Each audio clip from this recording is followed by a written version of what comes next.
तो भारत के इतिहास की जब बात हो रही है तो वो बिना भरत के पूरी नहीं होगी। किसी जमाने में सतयुग में एक महान ऋषि थे विश्वामित्र। विश्वामित्र की कहानी बहुत प्रसिद्ध है, कभी विश्वामित्र की कहानी अलग से कहेंगे। आज हम भारत के इतिहास में केवल इनका नाम ले रहे हैं। विश्वामित्र वो महान ऋषि हैं जिनको गायत्री मंत्र उद्भूत हुआ। उन्हें कभी नहीं कहा कि मैंने लिखा गायत्री मंत्र। गायत्री मंत्र उनके मन में उतरा, उनके दिमाग में उतरा। ओम भूर्भुवः स्वः तत्सवितुर्वरेण्यं भर्गो देवस्य धीमहि धियो यो नः प्रचोदयात्। आज बहुत सारे लोग मजाक बनाते रहते हैं मंत्रों का। ठीक है, वो बनाएं, उनका कल्याण नहीं होता, फिर वो बहुत दुखी होते हैं, टेंशन में भी रहते हैं, क्योंकि ये सूक्ष्म तरंगे हैं। जैसे आप जो कैडमियम रेज हैं, जो कोबाल्ट रेज हैं, जो एक्स रेज हैं, जो गामा रेज हैं, इससे ज़्यादा नहीं खेल सकते। और नहीं जानते लोग, ऐसे ही मंत्रों से ज़्यादा नहीं खेल सकते। इनमें तरंगे हैं और वो अलग अलग तरह की तरंगे हैं। इन तरंगों के गुणों को लोग नहीं जानते अभी। लेकिन चलिए आगे करेंगे। ये गायत्री मंत्र वेदों की माँ कहा गया है। फिर सारे वेद इन्हीं से धीरे धीरे धीरे धीरे निकले हैं। अलग अलग ऋषियों ने उनके मंत्रों को प्राप्त किया है। और फिर 5000 वर्ष पूर्व इस कलयुग में व्यास ने, एक ऋषि थे व्यास, पराशर के पुत्र थे, पराशर वैदिक ऋषि हैं, उन्हें इनको एक साथ बनाया और गणेश जी ने लिखा। ये लिखा भी दुनिया में पहली बार। लेकिन पहले सतयुग में चलिए, भरत कौन है? भरत की तपस्या में विघ्न डालने के लिए एक परम सुंदरी युवती पैदा हुई। आई कहाँ से आई, कैसे, ये बड़े गूढ़ रहस्य हैं।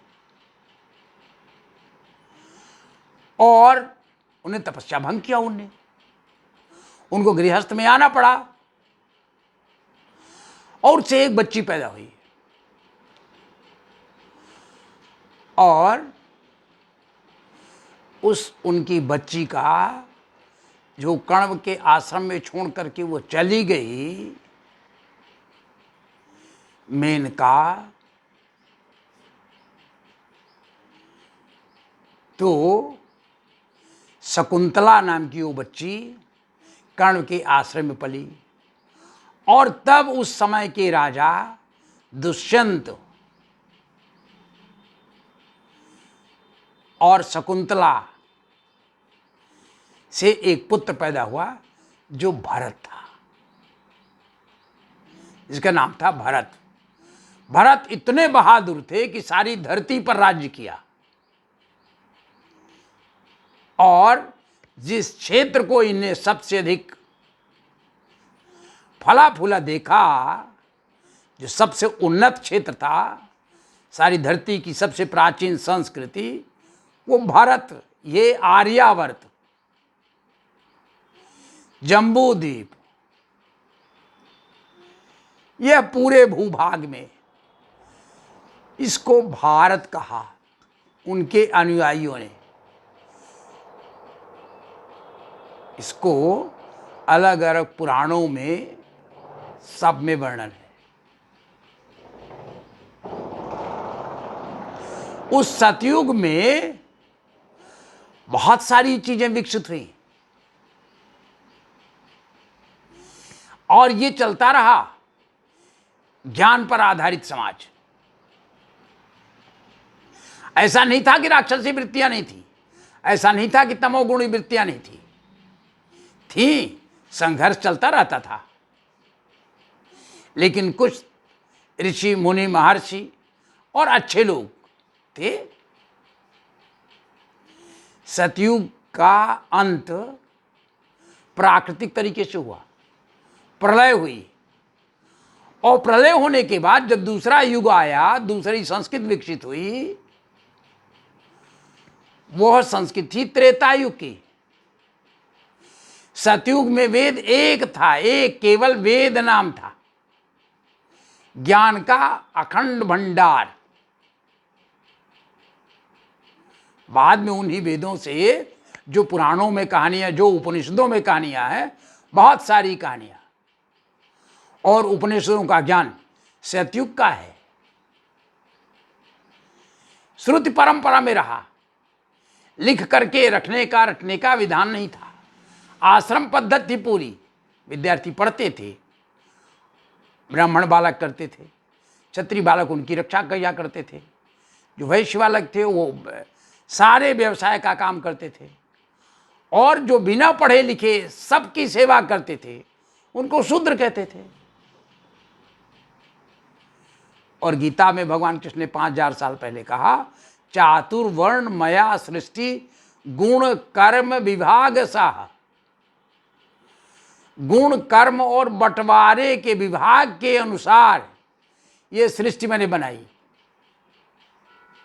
ये प्राकृतिक है।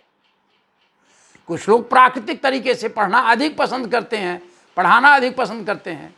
कुछ प्राकृतिक तरीके से वीर होते हैं, बहादुर होते हैं, युद्ध प्रिय होते हैं, और उसकी सबकी रक्षा करते हैं, धर्म जानते हैं। कुछ प्राकृतिक तरीके से उत्पादन करना जानते हैं, खेती करना जानते हैं, घोड़ा पालना जानते हैं, हाथी पालना जानते हैं, सोना चांदी व्यापार सब कुछ वो करते हैं।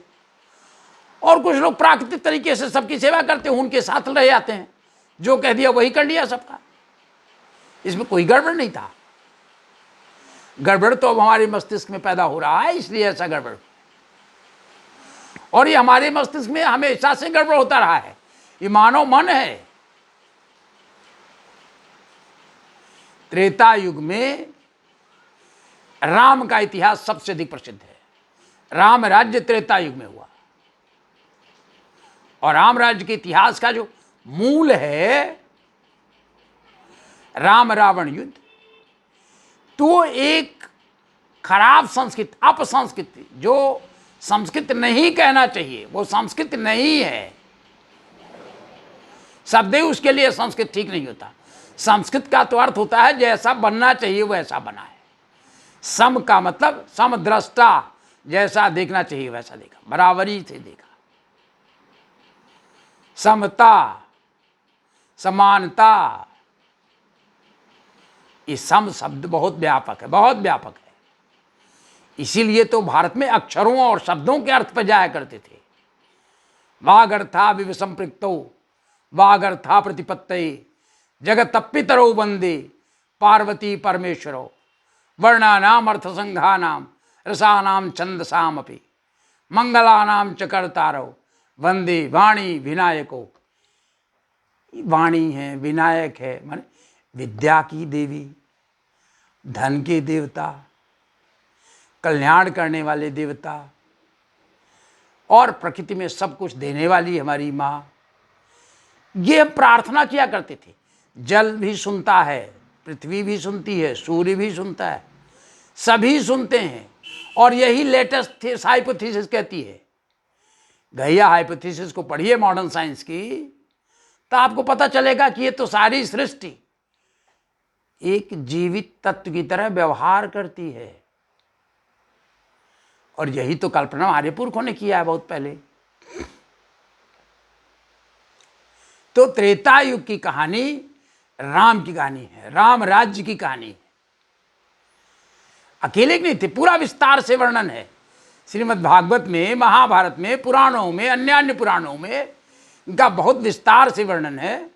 और जिसको बहुत अलग से कंप्लीट सबसे ज़्यादा उस पर ध्यान दिया, पहली बार आदि कवि, पहले कवि वाल्मीकि ने, और राम के समकालीन थे।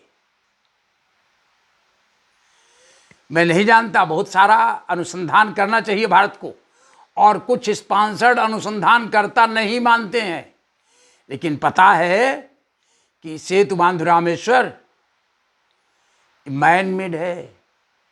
नासा ने भी इसकी पुष्टि की। बाद में उसको छुपा दिया गया। नासा के अनुसार जो उस ये जो हमारा सेतु बांध रामेश्वर है, इस पुल के ऊपर, उस ब्रिज के ऊपर जितना पानी है वो त्रेता के बाद आया उसमें, तो समुद्र का इतना स्तर बढ़ा है, तो भारत का क्षेत्रफल भी कम हुआ है। ये तो जानते हैं 5000 साल पहले की सुनामी में मथुरा डूब गई, द्वारिका डूब गई। तो द्वारिका जो डूबी है तो समुद्र की लहरों में डूबी है ना, समुद्र से का पानी ऊपर उठा है। समुद्र का पानी ऊपर उठ रहा है अभी भी निरंतर। और लोग कहते हैं कलकत्ता में जो तपस्या का क्षेत्र है कपिल भगवान के, उनके पास तक जल आ रहा है, पहले नहीं था। तो त्रेता के पहले एक प्रलय हुई और त्रेता के बाद दूसरी प्रलय हुई।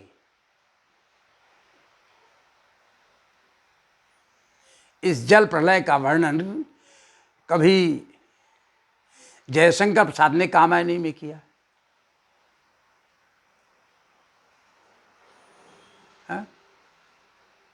बहुत सुंदर उसका वर्णन किया है।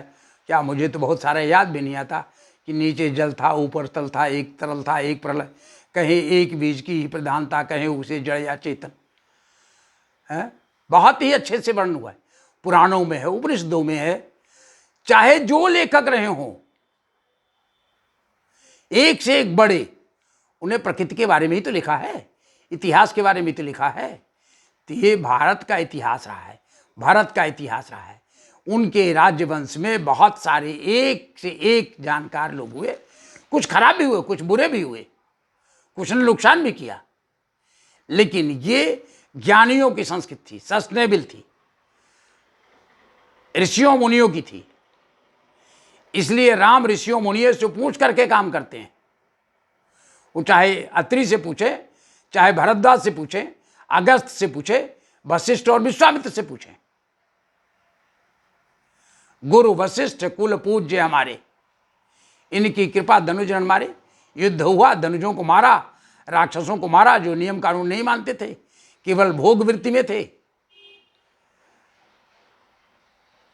और ये संस्कृति हुई। त्रेता के बाद द्वापर आया। द्वापर का कालखंड कृष्ण का है। त्रेता और द्वापर के बीच भी आप जब देखेंगे, जियोलॉजिकल टाइम स्केल को ठीक से पढ़ेंगे और जियोलॉजी के जो घटनाएं घटी हैं प्रकृति में कालचक्र के साथ, और विलुप्तीकरण की क्रिया बढ़ी है, तो आप देखेंगे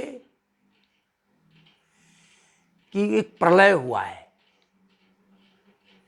संस्कृत लगभग लुप्त हो गई है। कहीं महाजल प्लावन हुआ तो कहीं वर्षा ही नहीं हुई। ये हमेशा चलता रहा है।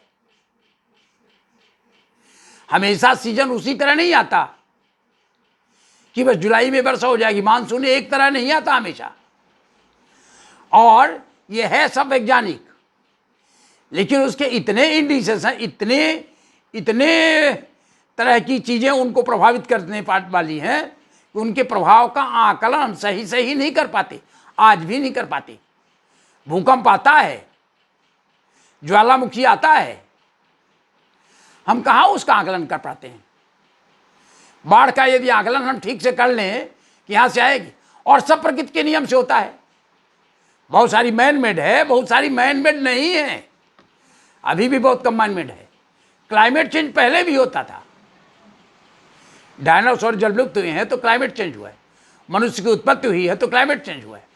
क्लाइमेट के कारण तो हमारा रूप रंग और बोली भाषा भी अलग अलग है भाई। भोजन पानी, उठना बैठना, क्लाइमेट है, टेम्परेचर है, ह्यूमिडिटी है। समुद्र के पास रहने वाले हैं, पानी में रहने वाले हैं, पानी के पास रहने वाले हैं, एक ध्रुव के हैं, दूसरी ध्रुव के हैं, तीसरे। ये सारी चीज़ें समझना ये बहुत कठिन है। लेकिन एक बात मोटी मोटी समझ में आ गई कि त्रेता के बाद भी एक बार संस्कृति लुप्त हुई और फिर बहुत दिन लगा, बहुत थोड़े से लोग रह आए। वो ऋषिमुनि जो परम तपस्वी थे और जो योग के माध्यम से लंबा दीर्घ जीवन जीते थे, गुफाओं में रहते थे, समाधिस्थ हो गए, समाधि को नियंत्रित कर लिया, अपने को समाधि में ऐसे रख लिया कि काल का कोई प्रभाव नहीं पड़ा, मृत्यु नहीं आई, बुरे आए। कायाकल्प जानते थे, 1000 साल 10,000 साल। और जब हम इन चीजों को नहीं जानते, योग को नहीं जानते, तो भारतीय संस्कृति को नहीं जानते, सोचते हैं ये तो केवल गप्प है। ये भैया गप्प नहीं है, ये परम वैज्ञानिक सत्य है। और अब यदि विज्ञान में पढ़े हुए लोग, हमारे साथ इंजीनियर साहब हैं, एक हमारे मित्र हैं, चीफ इंजीनियर से रिटायर हुए, श्रीमद् भागवत का चतुर्थ श्लोकी भागवत जब पढ़ लेते हैं वो, तो उनको लगता है कि ये कितना बड़ा विज्ञान है। हमें वासमेवाग्रे नान यद्यत सत सत परम पश्चाद हम यदेतच्च यो वशिष्येत सौम्यहम ऋतेयर्थम यत् प्रतीयेत न प्रतीयेत चात्मनि तद्विद्याद् आत्मनो माया यथा भासो यथा तमः। अब देखिए, यदि इनके अर्थों को समझेंगे, अब ये संस्कृत में लिखा है, कहेंगे आप संस्कृत नहीं जानते, तो आप ना जानिए भाई, पढ़िए तो।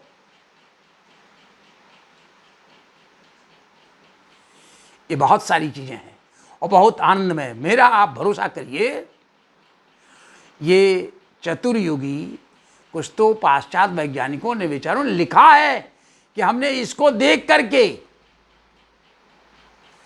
सतयुग त्रेता द्वापर कलयुग को देख करके हमने प्राइमरी सेकेंडरी टर्सरी क्वार्टनरी कहा। टर्सरी क्वार्टनरी अभी भी जियोलॉजिकल टाइम स्केल में है, प्राइमरी सेकेंडरी को हटाकर पेलियोजोइक मेसोजोइक कर दिया, और नाम बदलते रहते हैं ये। अब नाम बदलने की एक पद्धति बन गई है, कुछ नियम बना लिए हैं। जैसे आदमी का नाम, मनुष्य जाति का ही नाम होमो सैपियन, सैपियन रख लिया।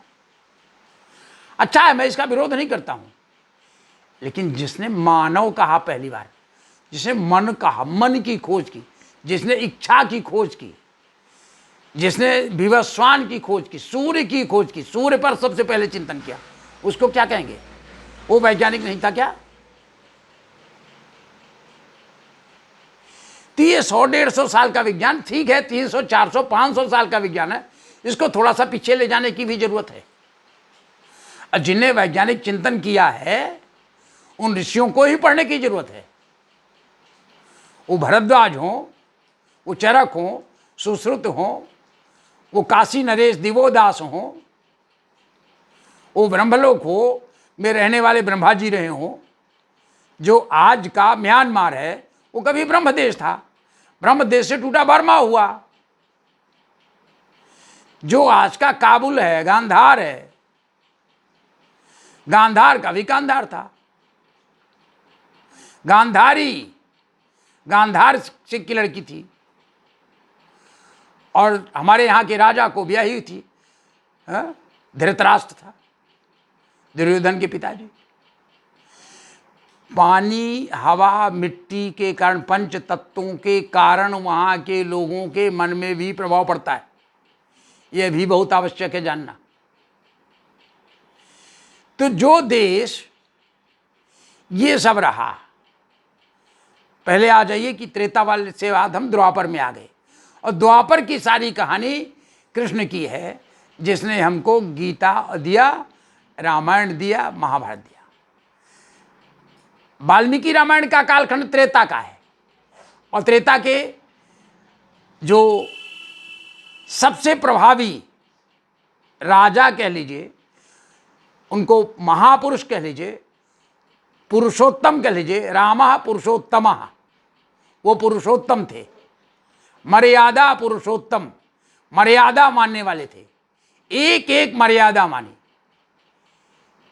इसलिए उनको हमने ईश्वर से, भगवान शब्द से, ब्रह्म से, रामः साक्षात विग्रहवान धर्मः,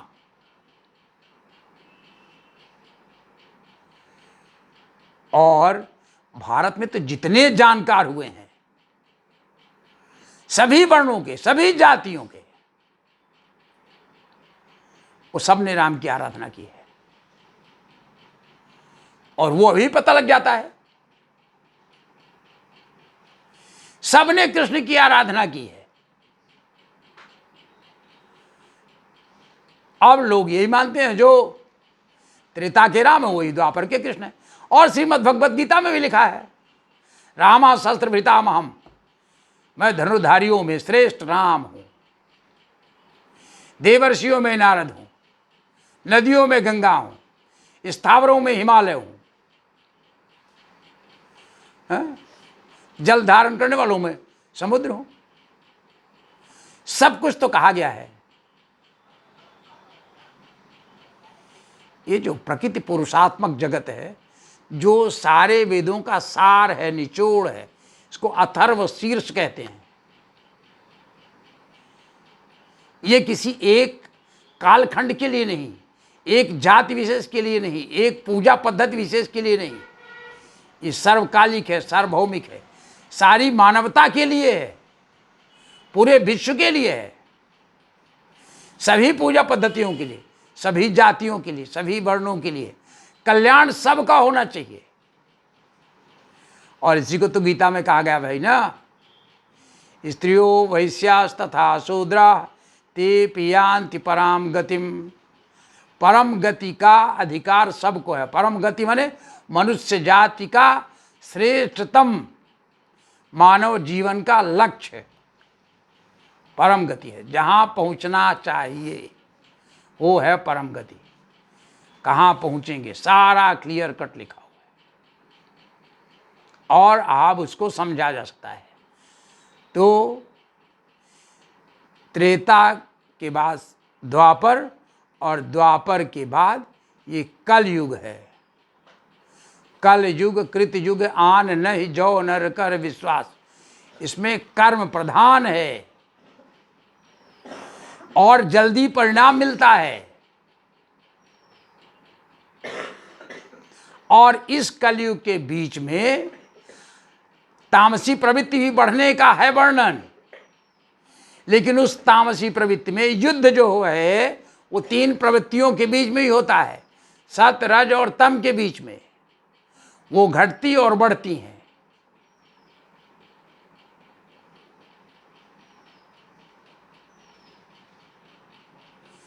इसमें कवि सूरदास ने एक बहुत अच्छी बात कही 500-600 साल पहले। स्वर्ण फूल धरती पर बरसे जन की विपत्ति टरे। माने गरीबी नहीं रहेगी। और मैं भारत में देखता हूं, मुझे तो आश्चर्य लगता है, हमारे यहाँ बहुत सारे मजदूर मोटरसाइकिल से जाएंगे और 1 रुपए किलो का अनाज खरीदेंगे, चले आएंगे। बिजली है, पानी है, सड़क है, खेती है, भोजन है, अच्छा खासा उत्पादन है। वैज्ञानिक बैठे हैं जिन्हें अच्छा खासा उत्पादन बढ़ाया है। नई टेक्निक भी है, पुरानी टेक्निक को भी देख रहे हैं, नई को भी देख रहे हैं। रिसर्च भी बढ़िया शुरू हो रही है चारों तरफ। अच्छे विश्वविद्यालय, कई जगह पर हम मार खाते हैं। हमारे ओलंपिक में कम आते थे, ज़्यादा आने लगे हैं। खेलों में कम आते थे, ज़्यादा आने लगे हैं वैज्ञानिकों को पहले। तो ये जो था कुछ दौर जिसमें हम हारे, युद्ध में पीछे हुए, लेकिन हम युद्ध करते रहे लगातार। भारत पीछे कदम नहीं रखता है, इसलिए वो संस्कृति हमारी निरंतर जारी है। बहुत सारी संस्कृतियां नष्ट हो गई, लेकिन भारत विश्व की प्राचीनतम संस्कृति है तब से लेके अब तक। और ये केवल भारत की एक संस्कृति, एक व्यक्ति के लिए नहीं है, ये पूरे विश्व के कल्याण के लिए है। और इसलिए हम रोज कहते हैं विश्व का कल्याण हो, प्राणियों में सद्भावना हो। हम मानव धर्म की जय बुलाते हैं। हम ये नहीं कहते कि किसी देश व्यक्ति का नाम लेकर, किसी देश का नाम लेकर कि इसका कल्याण नहीं हो, उसका भी कल्याण हो।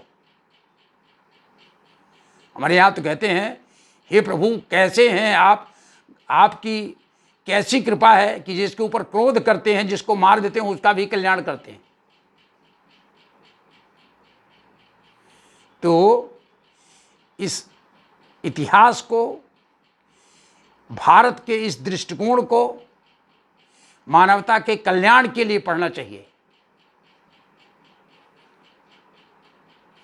और बहुत ब्राइट फ्यूचर है। हमको बहुत अच्छा लगता है कि यूनाइटेड नेशन ने नॉलेज बेस्ड सस्टेनेबल सोसाइटी की कल्पना की है। यही तो भारत की कल्पना है। दुनिया को ध्यान रखिए, पूरे विश्व को, पूरी मानव संस्कृति को जब भी अच्छाई की खोज करने के लिए आना होगा, जब भी सबको सबसे अधिक सुख, सबसे लंबे समय तक सबसे अच्छा सुख मिलने की होगी, शांति के लिए चाहिए, सुख के लिए चाहिए, समृद्धि के लिए चाहिए, स्वास्थ्य के लिए चाहिए, भारत की तरफ आना होगा, भारत की तरफ देखना होगा। मैं धन्यवाद देता हूँ, दुनिया देखती है, पूरा विश्व देख रहा है और भारत नेतृत्व करने की क्षमता रखता है। भारत दूसरे पर शासन नहीं, अनुशासन चाहता है। जैसा करना चाहिए उस तरह का शासन होना चाहिए। किसको दंड मिलना है, किसको पुरस्कार मिलना है, समय समय से मिलना चाहिए। दुनिया में सबसे सुंदर आज़ादी का देश भारत है, इसलिए इसकी बात पूरे दुनिया में सुनी जानी चाहिए। पूरे विश्व में हम सभी विश्वविद्यालयों से, सभी से कहते हैं, प्रार्थना करते हैं, आप ये देखें, सोचें, समझें, क्या पढ़ना चाहिए, क्या पढ़ाना चाहिए, क्या विज्ञान है, क्या प्रबंधन है, क्या टेक्निक है, क्या टेक्नोलॉजी है, कैसी खेती है, कैसा एग्रीकल्चर है, कैसे दूसरे ग्रहों में जाना है। अच्छे रिसर्च हो रहे हैं, मैं खुश हूँ।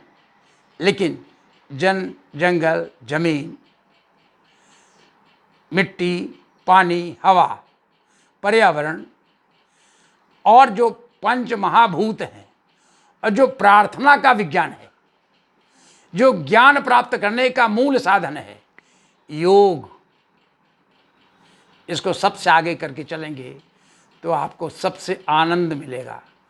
इसलिए कहते हैं, यत्र योगेश्वरः कृष्णो यत्र पार्थो धनुर्धरः, यत्र योगेश्वरः कृष्णो यत्र पार्थो धनुर्धरः तत्र श्रीर्विजयो भूतिर ध्रुवा नीतिर्मतिर्मम।